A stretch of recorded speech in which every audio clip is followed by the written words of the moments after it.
সাবু। সাবুর কথা মাথায় আসলেই প্রথমেই মনে আসে শিবরাত্রি বা কোনো একাদশী। না, আজ কোনো একাদশীও না, আর শিবরাত্রি না। হ্যাঁ, আজ হচ্ছে শ্রাবণ মাসের দ্বিতীয় সোমবার। হর হর মহাদেব। আজ দ্বিতীয় সোমবার অনুসারে আজকে কিন্তু কোনো হলুদ বা চাল জাতীয় কিছু খাবো না। তাই আজকে আমি কি বানাচ্ছি তোমাদের সাথে শেয়ার করি। আজ আমি বানাতে চলেছি সাবুর পোলাও। হ্যাঁ, আজ বানাবো সাবুর পোলাও। চলো রেসিপিটা চটজলদি বলে দিই। আর খুবই কম সময়, খুবই কম খরচায় আজকে বানাবো সাবুর পোলাও। হ্যাঁ, আজকে প্রথমে তোমাদেরকে বলি কি কি নেব। বাড়িতে তো আলু, টমেটম, গাজর, কাঁচা লঙ্কা, ঘি সবার বাড়িতেই থাকে।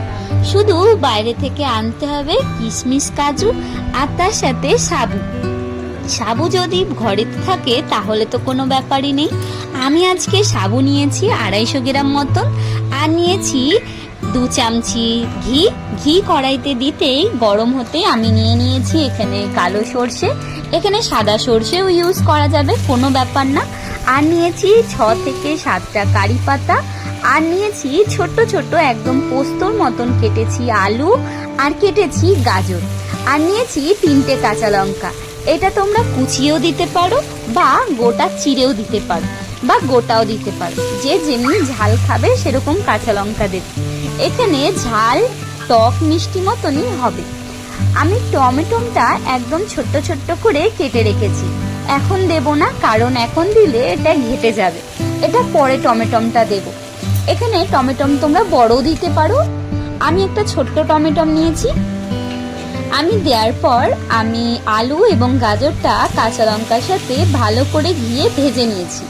ভাজার পরে দিয়ে দিলাম টমেটমটা, কারণ টমেটমটা একটু পরে দেওয়ার কারণ টমেটমটা বেশ দেখাও যাবে, হয়তো নাও দেখা যেতে পারে। আমার এখানে ছোট্ট একটা টমেটম এবং তাছাড়া ছোট্ট ছোট্ট করে কুচি করেছি। তো এখানে আমি ভালো করে আবারও মিশিয়ে নিলাম গাজর এবং টমেটোটা আলুর সাথে। এবার তোমরা দিয়ে দেবে, এটাকে ঢেকে ঢেকে স্টিম কমিয়ে ভাজবে। এর মধ্যে কিন্তু হলুদ অ্যাড হবে না, কারণ হলুদ এর মধ্যে দেয়া যাবে না, পোলাওতে হলুদ দেয় না। আমি এখানে হলুদ দেব না। দিলাম এর মধ্যে আমার স্বাদ মতো নুন। এখানে নিয়েছি ছোট চামচির 1 চামচি মতো নুন দিয়েছি। এখানে একটা মিডিয়াম সাইজ আলু আর একটা গাজর রয়েছে। তো আমি ঘিয়ের মধ্যে ভালো করে ভেজে নিলাম নুনের সাহায্যে। এখানে তোমরা কিন্তু একটা কাপের 4 ভাগের 1 ভাগ জল দিতে পারো, কারণ গাজর এবং আলুটা সিদ্ধ হওয়ারও একটা ব্যাপার থাকে। আমি এখানে দিয়েছি 1/2 কাপেরও হাফ জল। তার মধ্যে আমি ভেজে নিয়েছি আলু এবং গাজরটা। ভেজে নেওয়ার পর আমি ছোট্ট 1 চামচি মতন আদা কুচি বা তোমরা বেটেও নিতে পারো। আমি এখানে কিসনিতে ঘষে নিয়েছি আদাটা। আমি ঘষেই দিয়ে দিলাম এই আলু আর গাজরের মধ্যে আদাটা দিয়ে ভালো করে আবারও নাড়াচাড়া করলাম স্টিম কমিয়ে।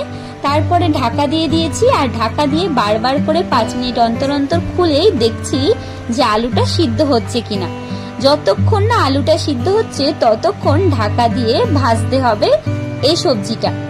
ভাজার পর আমি এখানে দিয়েছি কাজু এবং কিশমিশ। এখানে তোমরা চীনা বাদামও অ্যাড করতে পারো। আমার ছিল, বাট ভাজা ছিল না, তাই আর দেয়া হলো না। আমি এখানে কাজু কিশমিশটা দিয়ে আবারও নাড়াচাড়া করে দিলাম। করে পর আমি এখানে আবার একটু ঢাকা দিয়ে রাখবো। আলুটা এখনো এবার চলে আসি সাবুর বাকি আছে। সাবুটা কিন্তু 1 ঘন্টা আগে ভিজিয়ে রাখতে হবে। আমার এখানে 250 গ্রাম সাবু নিয়েছি, আর সাবুটা আমি 7:40 নাগাদ ভিজিয়ে রেখেছিলাম। আর এখন বাজে প্রায় 7:45, মানে 8:40-এর কাছাকাছি। আর এখানে আমার সাবুটা প্রায় ভিজে গেছে, আর একটু ভিজতে বাকি ছিল, কারণ আমার 1 ঘন্টা মতন হয়ে গেছে, সবজিটাও হয়ে গেছে। একটু ভাপিয়ে রাখলে হয়তো সাবুটা একদম পুরো সমান সমান হয়ে যাবে। এবার তোমাদের বলে রাখি, সাবু তোমরা কোন ধরনের নেবে, বড় দানার সাবু বা ছোট দানার সাবু যাই নাও না কেন, দেখবে বেশি যেন গলে না যায়। বেশি গলে গেলে এই আলুর সাহায্যে একদম মিশে যাবে, সেটা আবার খেতে ভালো লাগবে না, দেখতেও ভালো লাগবে না। তাই একটু ঝরঝরা করে জিনিসটাকে ভিজিয়ে নেবে। আমি বারবার করে ঝুড়ি খুলে হাতে দিয়ে দেখছিলাম সাবুটা ভিজেছে কিনা। বারবার করে জল দিয়ে দিয়ে আমি সাবুটাকে ভিজিয়েছি এবং আমি কিন্তু এর মধ্যে দিয়ে দিলাম 1.5 থেকে 2 চামচি মতন চিনি। চিনিটা কিন্তু সাবু দেওয়ার আগেই তোমরা দিতে পারো, কোনো ব্যাপার না। আমি এখানে সাবুটা আগে দিয়ে দিয়েছি, তাই চিনিটা আমাকে পরে দিতে হলো। এবার আমি তোমাদেরকে বলি, এর টেস্টটা আরো সুন্দরভাবে ফুটে উঠবে যদি এর ওপরে 1 চামচি ঘি অ্যাড করতে পারো। দেখতেই পাচ্ছ আমি এখানে 1 থেকে 1.5 চামচি মতন ঘি অ্যাড করে দিলাম। আর করার পর আমি ভালো করে আবারও সাবুটা ঘিয়ের সাথে এবং আলু গাজরের সাথে মিশিয়ে নিলাম, কারণ এতে সেন্টটা কিন্তু ভীষণই স্বাদ ওঠে। আর গন্ধটা তো আর বলার মতনই না, এতটাই সুন্দর। কেমন হয়েছে বলো কিন্তু। এবার আমি প্রায় 5 থেকে 10 মিনিট মতন ঢাকা দিয়ে রেখেছি, আর তারপরে সার্ভ করলাম এই সাবুর পোলাওটা। তোমরা বলো তো কেমন হয়েছে? আমি তো 100-তে 100ই দেব, কারণ আজকে সাবুর পোলাওটা আমি ফার্স্ট টাইম ট্রাই করেছি, আর ফার্স্ট টাইমে এত সুন্দর হবে সত্যি ভাবিনি।